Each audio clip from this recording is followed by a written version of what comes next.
Lila, thank you very much for joining us. How are you doing? Doing great. Thank you for having me, Alan and Matt. I'm excited to be here. Yeah, looking forward to it. Where is it you're joining us from today? I'm currently in Utah. I'm out here training, doing my final physical preparation before I head over to Europe. I'll be here for a couple weeks and then I'll head out to Tahoe.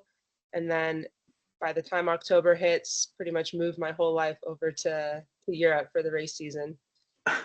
Yeah, very good. I'm going to take you right all the way back to your very first involvement in the sport. I believe that your father was a ski racer for Yugoslavia and then Slovenia.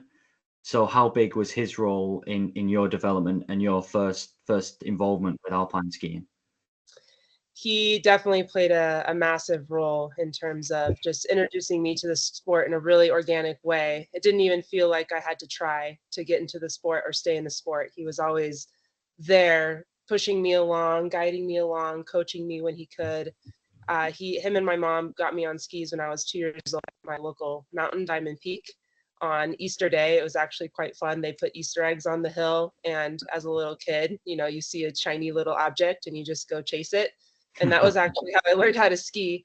And he followed me through the ranks on the Diamond Peak ski team and was always keeping a pulse on my coaching and interjecting when he could his wisdom and experience and skills. So he's been with me throughout my entire career and definitely is an amazing athlete himself even to this day. So it's been great to have him as my partner in crime on this journey from a ski racing standpoint. Yeah, you describe him as your coach, your mentor, and your father. So, did it feel special that the fact you had almost two sides of him, as your dad and then as the coach, and did that make the partnership easier? Yeah, I think growing up, a lot of people would ask me, like, isn't it hard to have your dad as your coach or like constantly around you? And for me, he had a really good sense for when to be there and when to pull back. So it never felt like he was pushing me in the sport. I never felt pressure from him. Like maybe a couple times if I forgot my shin guards or something, he'd get on my case, but then it would never happen again. Um, but growing up as an only child, I also looked up to him kind of as my training partner. Like we still do a lot of my training together, whether we're playing tennis or going mountain biking or hiking. And so it's, yeah, for me, that dynamic is very special and very unique. And I'm very grateful to have had it my whole career. Hmm. And coming to the current situation now, how are the preparations for the 2024-25 season coming along?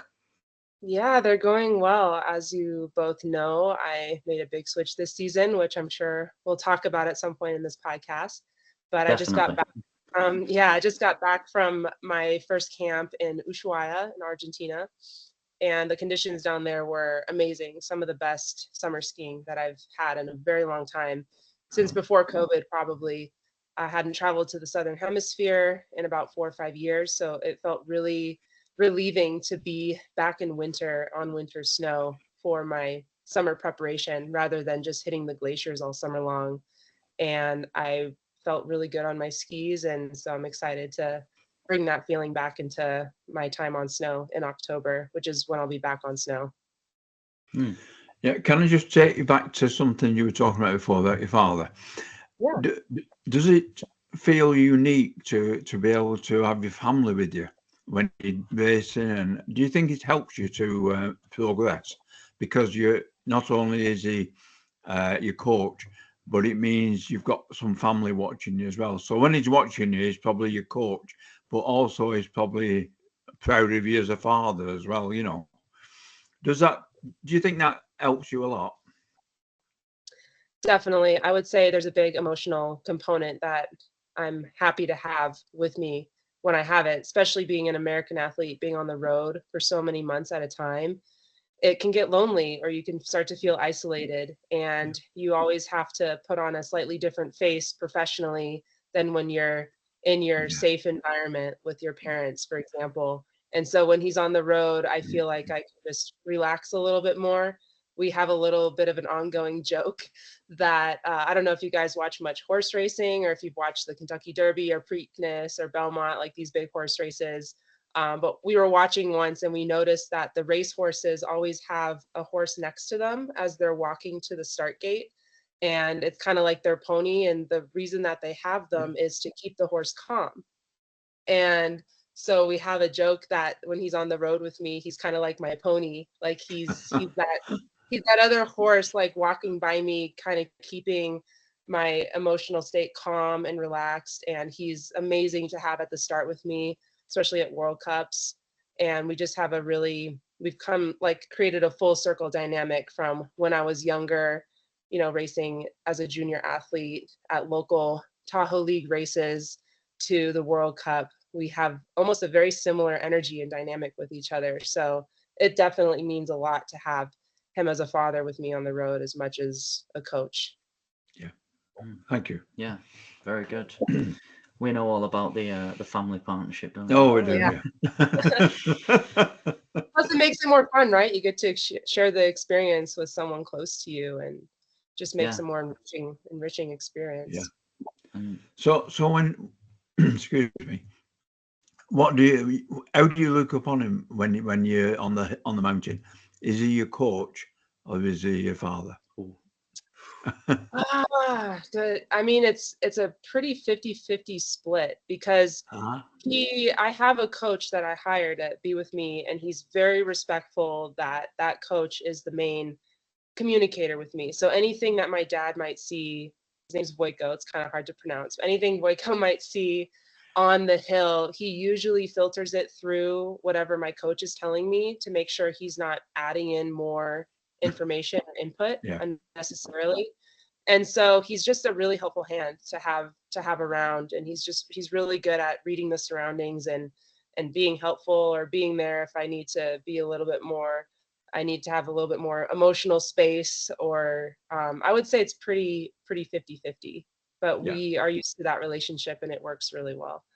Lovely. Thank you. So your father skied for Slovenia.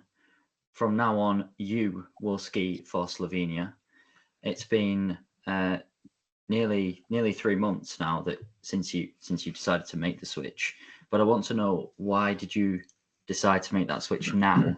And is it something that you had realized was an opportunity a few years ago and just didn't make the decision, or did it just dawn upon you recently and take my chance seeing as I've got it? Yeah, Matt, this is an interesting one, because I've had a really interesting path through my ski career, having made the US ski team when I was 16, being on the team, racing independently, having this dual citizenship with Slovenia. And throughout my entire life, when people find out that I'm half American, half Slovenian, they've always asked me the second question, almost 100% of the time, even with strangers, talking to them on airplanes, across the world. They always ask, so is racing for Slovenia ever an option? And I would kind of blow it off when I was younger, being like, yeah, it's an option, but I'm American. Like, I want to race for Team USA, and this is where I am now, and this is the path that I've chosen. So I always knew in the back of my mind that racing for Slovenia could be an option, or was an option. But I also knew that no matter which country I raced for, like, I would still have to perform and qualify, and it wouldn't be any easier necessarily switching to Slovenia. I wouldn't make a switch out of ease or comfort or convenience. It would just be a career move, a decision. And what happened this year is, I've been on my own for 7 years now, as you guys know, racing independently, racing Europa Cups, World Cups without support from the US ski team. I've still been able to maintain a very high level of skiing, doing it completely on my own, financially, especially. And I woke up on like right around New Year's. It was the middle of the night, and I just had this switch happen in me. Like, it was almost like a train that you can't stop. And I just felt this calling to be like, you got to explore the Slovenian option. Like, I don't know how many more years I'm going to race for, but I just felt like a change was happening inside of me. And once that shift started occurring, I couldn't stop the thoughts. They just kept coming and coming. And so I decided to act on them and reach out to the Slovenian Federation. At first, it was very benign. It was like, hey, what are my options if I decide to do this? Is this even an option if I want to do this? And I was welcomed pretty openly. They were definitely interested at the beginning.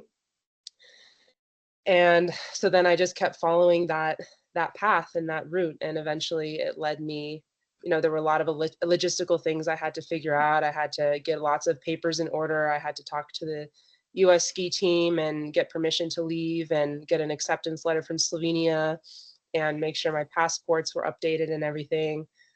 In fact, I had to fly to update my Slovenian passport. I had to fly to the Slovenian embassy in Washington, D.C., which was a wild experience in the spring. I only went for like 36 hours. And here I was in the United States capital city, seeing all of these beautiful monuments and everything America. And I was there to like go to the Slovenian embassy. But it was just a perfect example of who I am. I'm always going to be proudly American and proudly Slovenian. And the representation switch is just an opportunity for me to keep my career alive as a skier and feel the motivation and excitement to continue racing and hopefully have opportunities with good racing to reach my dreams, to accomplish my goals. Yeah, it's good. I think it's been a bit of a summer of national team switches, and you're the the female switcher. So how do you see one season from the other in terms of last season, looking forward to next season? Is this switch going to open some more doors? Do you think that it could lead to more consistent results? What's the reason behind it? Good question. I think in my mind as an athlete, I always have to keep expectations managed. So like last year was my first year. I decided to race the full Europa Cup circuit. I'd never done that before in my whole life. I was always intimidated by it a little bit. When I was younger, I wasn't ready, but I felt really ready that last season. And so I went for it. I ended up finishing in a really solid standing. I got back to the World Cup I had to qualify for the World Cup with my results on the Europa Cup last year. I had to be top 10 on the Europa Cup, and I did that. And then I went to the World Cup and I scored World Cup points. And consistency is definitely one of my goals for this upcoming season. I would say the switch is just going to keep those opportunities open. In my mind, I'm still planning that I will have to continue to show my best skiing in order to have the opportunities laid in front of me. I'm not expecting anything to be given freely to me just because I might be an athlete that they can put in the next World Cup race. I personally want to continue to earn that. And so my decision for this season was to step back into the full Europa Cup circuit again and to keep competing at that level. And then also start the World Cups when appropriate or when I qualify for them. That's all still to be discussed within the Slovenian Federation. But my understanding now is I'll definitely be able to start in Levy. And because those races start before the Europa Cup season starts. So I will be joining the team for at least Levy and hopefully the first few World Cups of the season. And then I'll just go from there. Mm-hmm. We'll drop it in again, shall we? Yeah, go on. Me and Alan are going to our first World Cup in Levy in November. Oh, awesome. That was fun. The listeners will be very bored of hearing that because every time we've spoken to a slalom skier, we've told them to come and say hello. So there you go. Awesome. Well, I'm very excited to see you guys there. And I think that's a really good choice, especially with the men and women being there this year. Yeah. While selfishly the women are bummed about not having 2 races on a weekend, I think it's great that the men also get to go back. I know a lot of them really like that hill, and you'll get the full you'll get the full World Cup effect of having both the men and women race there. So good. Very good. Yeah. I think you're the third Slovenian that we've told to come and see us. So when we see the blue race suits heading towards us, we know we know who's in town. Yeah, definitely seek us out at the finish line. I always like connecting with people after the runs and be happy to say hi. Yeah. So I'm not sure whether you even know the answer to this question yourself, but are you going to be in that Slovenian team with the likes of Anna and Neja and Andrea from the get-go? So the setup of the Slovenian team is quite unique. The team has basically, for the World Cup, everyone's a little bit like, it's like a team of independents right now that kind of work and collaborate together. So as you guys know, Andrea has her own coach, Anna has her own coach, Nea has her own coach. One of the prerequisites for me to join was that I also had to have my own coach. And that's just been the setup for a while. And so we're going to be working together. So that's something that still I will definitely talk about before the season starts. But my understanding is, even though we're all kind of have our separate gigs going for our individual needs, that when World Cups come around, obviously we'll act and move as a team on the hill in terms of training, like the training before the races or the warm-up courses. Things are usually set up per nation. So we'll be together like in those groups as Slovenian athletes, but we're each kind of on our own path, and we each have a little bit of an own thing going on. Yeah. But I think it will work for sure. Yeah. You mentioned the Europa Cup before. Do you see a vast difference between the Europa and the World Cup? In terms of competition? Or yeah. Well, the preparation and everything. The Europa Cups I raced last year were phenomenally prepared races. They actually are very professional with how they put on the races, how they prepare the slope. One race in particular, Adental, they kind of set it up as a little bit of a World Cup with TV breaks and everything. And so, and the competition is deep. These are the athletes that are the next wave for the World Cup, who are trying to get their spots and earn their wings to be able to start in World Cup races. And I just see it as a great one. I love racing. So World Cups, there's only 8 of them or so a year. So it's a great opportunity to just get more starts and get used to being in the start gate and race and enjoy that process. And obviously, the more you do it, the more comfortable you get. Then you can break in. And what you learn at the Europa Cup level, it's very much an attitude thing, just as much as a skill thing, because everyone there is really good. And so the scene can be very intense because you have lots of young athletes who are still developing their experience and maturity. So they come in very nervous or tense or feeling pressure to perform. And then you have people like me who, of course, have all those feelings, but have been in the game long enough to know that just the mentality and the approach is a little bit different. Yeah, thank you. So turning the clock back slightly to last season, what are your impressions of that? You know, you got the World Cup points in Jasna, and of course a great Europa Cup season, really. So how do you feel about your season? What's interesting, Matt, is almost every year that I've been independent, as I've gotten older, more mature, been in the game longer, I've gotten better in lots of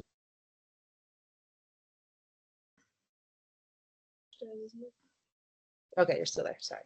I've gotten better, progressively better each season, or something has created a breakthrough, or I've reached a new result or a new level or peak in my career. And so I was very happy with my season last year.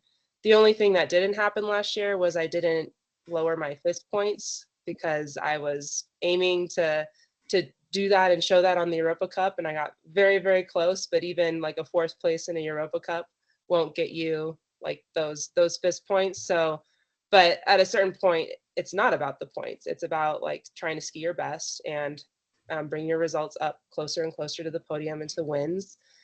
And so I was really satisfied with how my season ended last year, and the progression that I had made on a level that I had never raced at consistently before. So do you feel that reversing that almost, that next season you can increase that level up again? Yeah, exactly. That's definitely my goal. You know, I'm 12th currently in the Europa Cup standings going into next season.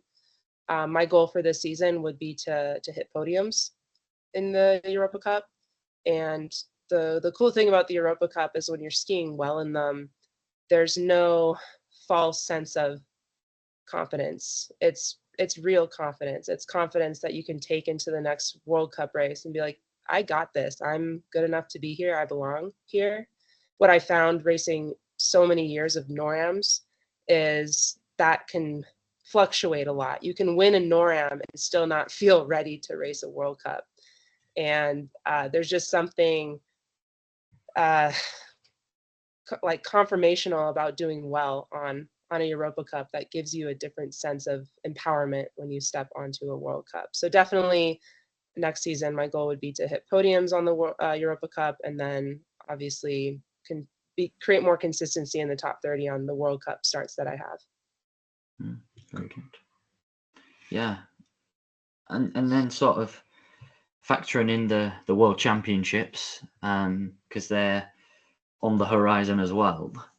Obviously, still uncertain about spots and all that stuff that comes with these major championships. But are you looking to go into these championships? If you would be there, I think you'll be there.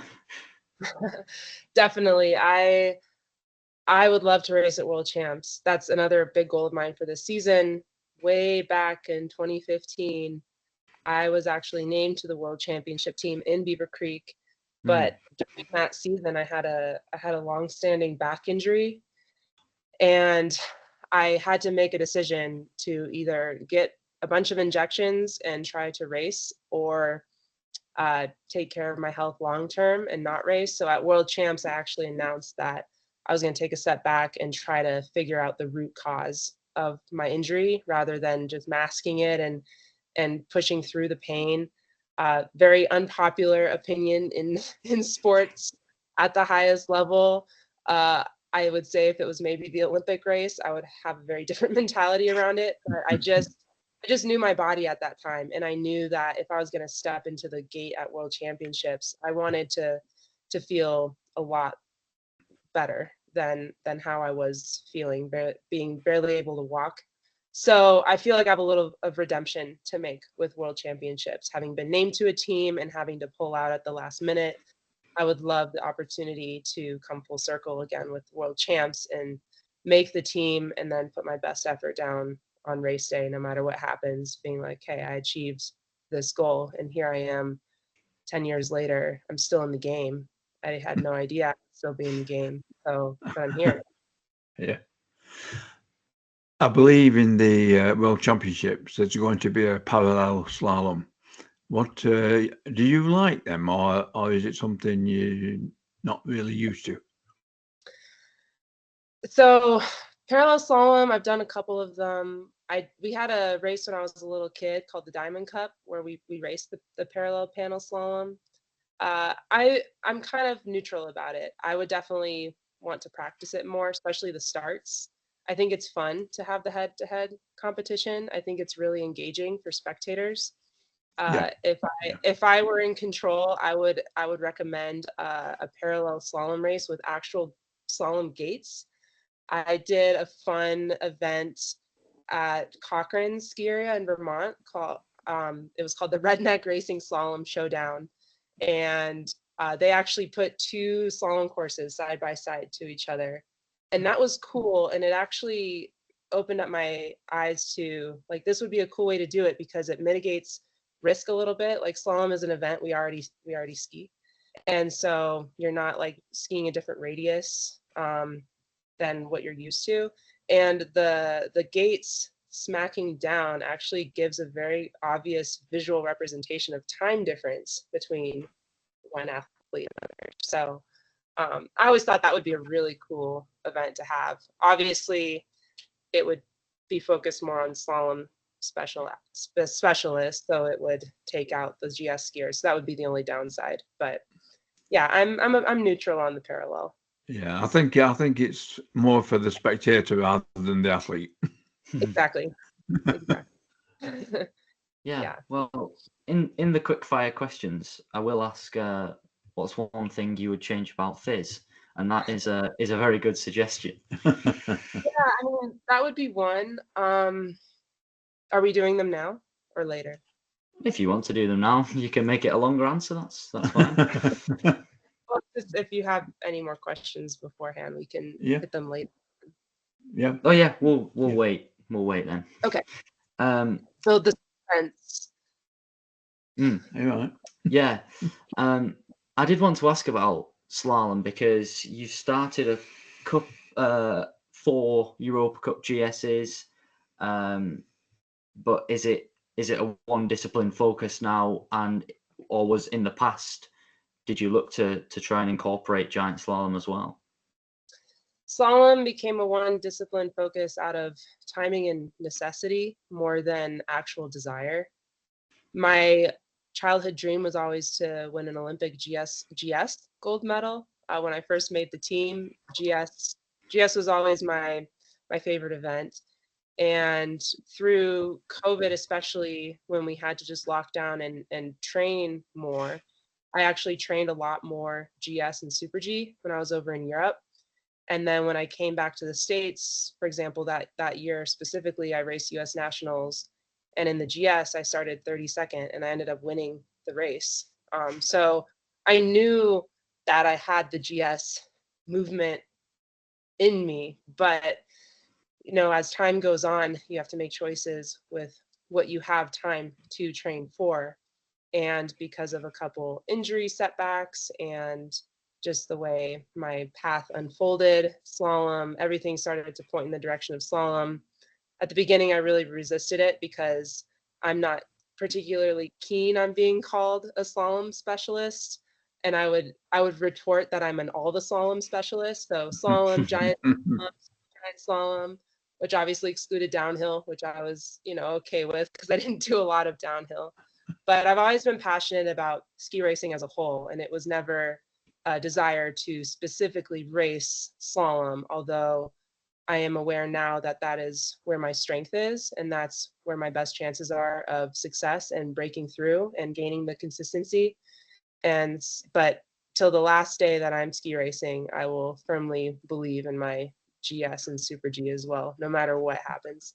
I was going to say, I did notice that your dad went to the World Juniors in the 90s and raced the 2 speed events, and then was based off that wondering why I hadn't seen you on a World Cup Super G. Yeah, my mom used to call my dad the original Mr. GS. Before Ted had even probably started racing. But yeah, he has a really great touch on snow, and so he had a feel for the GS and the Super G elements. And I think that was maybe whether genetically or coached, that was kind of bestowed upon me, but I just haven't had a chance to gain the consistency in the training to send it on the race day. But I would love the opportunity if I could have it. So do you think when you get success in the slalom, you will definitely have a go at the GS? That would be a plan. And no matter what happens, I'm very adamant about keeping GS training as part of my cycle for slalom. I mean, they all benefit each other in one way or another. Yeah. And I'm a firm believer in that. So even in the middle of the season, if I'm just in a full slalom training block and there isn't GS training opportunity, I'll just tell my coach, like, hey, I'm going to just go free ski on my GS skis. And you don't even have to come with me. I just need to do this for myself and to feel the length of the turn and the speed the wind in my face, I really prioritize having the GS incorporated into my training. Absolutely. Lovely. I'm gonna take you back to your first World Cup point score, because I hear that it was quite special. It was in Flachau, over 8 years ago now, in only your third World Cup start, and you placed 23rd. So, did that result come much quicker than you had expected? That was a very special experience because that year was the year after that back injury I had talked to about and missing the world championships. That was my I think maybe my fifth start back or sixth or something. I had raced 2 NORAMs, done well, and then I went to Aspen. And and the 2 races in Aspen were my first World Cup starts ever. After coming back from an 18-month hiatus, that was pretty crazy for me. But I was, in really good shape. I was pain free. I had a coach that I really believed in. Brandon Dijksterhouse was one of my favorite coaches that I've ever had. And I think Paula and I were training in Vail, and we weren't even planning on going to Flachau. But then he came to us one day after training, and he's like, "How do you guys feel about starting Flachau?" And I remember we both kind of thought about it a little bit, and we're like, "Okay, let's do it. Let's go for it." And he was just he was an amazing coach. He really instilled confidence in us as athletes and really challenged us to believe in ourselves and believe in our abilities. And so Flachau, it was no easy night. It was quite snowy. The conditions were it was pretty battered, the course. I don't know what position I started. I think maybe I started 37 or something like that. And I just remember, okay, this is going to be long. This is going to be tough. There's going to be ruts. But the way Brandon had been talking to me before the race was just like there was no room for doubting. And so I just tried to ski that way as if there was no room for doubt. And it was not the perfect run, but I kept the momentum going and I made it to the finish. And it was quite the surprise. It was a very, very special night, that race. Yeah. And I'm glad he actually recorded it a little bit. Like he videoed it. You can find some on that. Yeah. So by that time, you had been on the US ski team for nearly 5 years. Mm-hmm. As you said at the start, you were only 16 when you joined the US ski team. Do you think that was, obviously an opportunity that you're not going to turn down, but that was very early, and there was maybe a lot of pressure put on you from a young age? I'm not sure. I'm just saying that it's very young to be in the ski team straight away. Yeah, I think at that time, I mean, for me personally, psychologically, it felt like the next logical step from the racing. I had already, at that time, the FIS age was earlier by 1 year, and they had a D team, and they had a camp, like a tryout camp back at that time. And the coaches just selected some of the top junior athletes and brought them to this camp to test them on their tactical skills, see where they were at mentally. And maybe I was just slightly more, even though I had a lot to learn, I was mature and I was ready to take that step, like, because it felt like what was going to happen for me at that time. It's almost like I didn't expect any other path. I just knew that I wanted to keep striving for my goals in racing, that making the US ski team was going to be a step for me. And so, yeah, even though it was early, looking back now, 16 seems really young. But it was what it had to be for me to take the journey that I have taken, and I wouldn't have it any other way. And finally, before the quick fires, I do just want to touch on the Slovenian side of things, and say in this next season, there's obviously a great crop of specifically women on the Slovenian team. Do you believe that that there is, you know, people to be inspired in Slovenia to get into ski racing. Based off the people from Slovenia we've spoken to, there's not a lot of young children getting into the sport, not enough to keep the success coming. Yeah, I think it is. There's definitely, I feel like there's a little bit of a void, of a gap, and the current ski racing situation, with it being more expensive, with the lack of snow in Slovenia. Like, for example, the ski club that my dad grew up racing in Yugoslavia was the strongest of the whole Yugoslavian nation. His one ski club brought out like 4 or 5 World Cup athletes, some of them winners, and it was so strong. And now there's not even snow in the wintertime, for very little. They actually closed the ski area that his in his hometown. And so you start to see the effects of the climate change and the expenses going up. And I think, I'm not sure what the future for Slovenian racing will be. All I know is I have an amazing opportunity, and I'm very honored to step into bringing new life to the team and bringing kind of my American side and my American spirit into Slovenia. And I love connecting with people. I love engaging both younger and older athletes, the fans of the sport.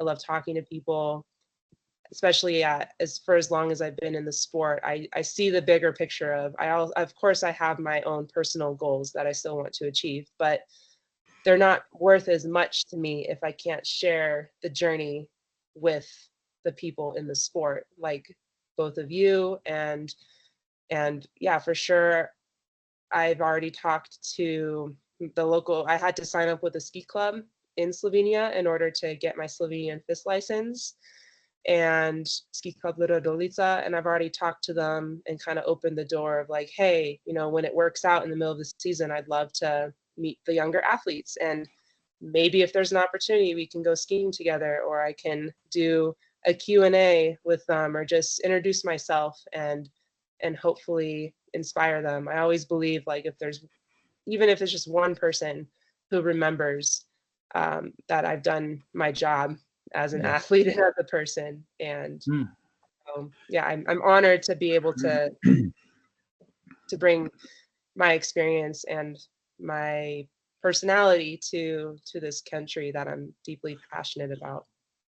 Yeah, before Matt gets onto these questions, can I just interrupt? Because you strike me as being a very intelligent and a very lovely person.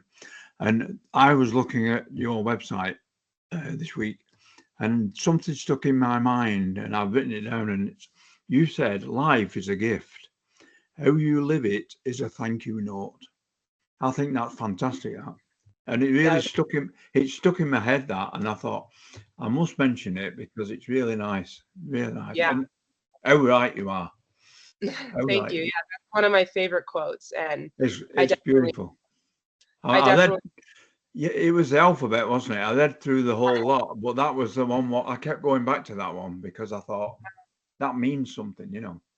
Yeah, life is a gift. How you live it is your thank you note. I mean, one of the biggest attitudes that I have is just gratitude. I mean, what gets me up in the morning every day, like the first thing I do when I wake up before I go skiing, is I just say thank you. Like, I'm just so grateful to and privileged. I know I'm very privileged to be able to do what I'm doing in the capacity I'm doing it, even though it's been a really challenging journey for me, because I've had to do a lot on my own and grow in ways that a lot of athletes don't necessarily have to do at this level. And so I know, like, I'm just really grateful. And my mom also, when I was younger, you know, having to reach out to people to fundraise or to find financial support, I learned the power of a thank you note and the power of acknowledging people giving me this gift in order so I can give back my gift of being an athlete and skiing. And so that quote really resonates with me. Lovely. Thank you very much. I'm not sure what to say now. Should we just call it? we Everyone. we will move to the quickfire questions. Okay. This is almost completely opposite of what you've just been saying. This is a light-hearted finish. You need both, right? You need both in life. That's part of the balance you have. Yeah. She's at it again. You've got to have symmetry. You've got, yeah. I'm a little bit of a philosopher, so bear with me. Yeah. You're the same. I feel like you would be very good friends. Well, we'll get to meet each other in Levy, so. There you go. There you go. Where is your favorite place to ski? First quickfire question. Oh man. I would say, well, since I'm half European and half American, I'm going to give you half and half answer. I love my home mountain of Diamond Peak in Lake Tahoe. If anyone ever has an opportunity to go there, it's amazing. You ski literally toward the lake on one of the top runs, and it's just beautiful. If I'm gonna go powder skiing, I would definitely choose Palisades, also in Lake Tahoe. The terrain is just super fun, and good terrain also if you want to bring a pair of GS skis out there. So those are my two American picks. As far as Europe, I've really enjoyed skiing. I love the Austrian ski resorts. I don't even know if I can pick one in particular. What surprised me the most is 1 year after Flachau, after the night race in Flachau, I actually went free skiing in Flachau the next day, and it was so fun to be on a pair of GS skis, and you realize the Austrians take a lot of pride in the infrastructure of their ski resorts, so you almost can't miss if you go skiing in Austria. Yeah. But my dad and I went to Trecime, I think, in northern Italy, like in Sud Tirol last year during New Year's, and that was fantastic as well. So those are some of my spots. Some good hard spots. To pick one. Yeah. Yeah, hard to pick one. Yeah. Oh, I have one more. I forgot. I've been there in a long time. I love Treble Cone in New Zealand. I haven't been there in a long time, but that's an amazing mountain. Every time I've skied there, I remember in my mind thinking, this is like one of my favorite places to ski. Yeah. So I have to put that in there too. That's plenty of options there. Yeah, options. In your opinion, what is the best moment of your career so far?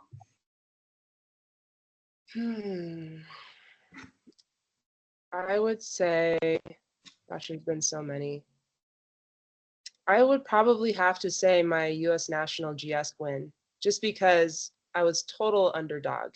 No one expected me to do anything on that day. It's a very long course, end of the season, after COVID. I don't think they ran the US Nationals till like middle of April. So everyone was just over it, right? Like no one wanted to be skiing anymore or racing. And I put down two really good runs on like a minute 25 course, which is normally really tough for me. And I was just so proud to showcase another side of my skiing that wasn't slalom. And it just it was definitely one of my proudest results.